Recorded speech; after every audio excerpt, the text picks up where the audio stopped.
একজন বাবা তার সন্তানকে কাঁধে করে ওই যে দেখতে পাচ্ছেন ছেলেকে কাঁধে করে নিয়ে আসতেছে। কি একটা অবস্থা, আমি আসলে চোখের পানি ধরে রাখতে পারতেছি না। প্লিজ আপনারা সবাই সবার পাশে দাঁড়ান। এই যে উনি অতটুক জায়গা সাঁতরিয়ে এই যে বেলায় উঠেছে তার সন্তানকে বাঁচানোর জন্য। বাবাই সকল বাবার প্রতি শ্রদ্ধা। আমি ঝিনাইগাতীবাসীর যুব সমাজকে আবারও বলতেছি, আপনারা পাশে দাঁড়ান, বন্যার্ত মানুষের পাশে দাঁড়ান। রক্ষা করুন শিশু সন্তান, রক্ষা করুন তাদের গর্বে, রক্ষা করুন তাদের হাঁস মুরগি গরু ছাগল।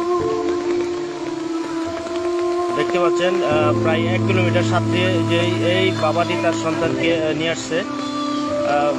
কি একটা ভয়ানক অবস্থা।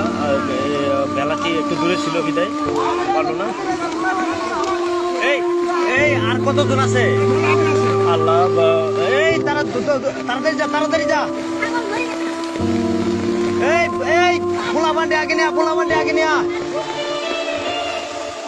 অবস্থা ভয়াবহ খুবই। আমি আবার আসছি লাইভে।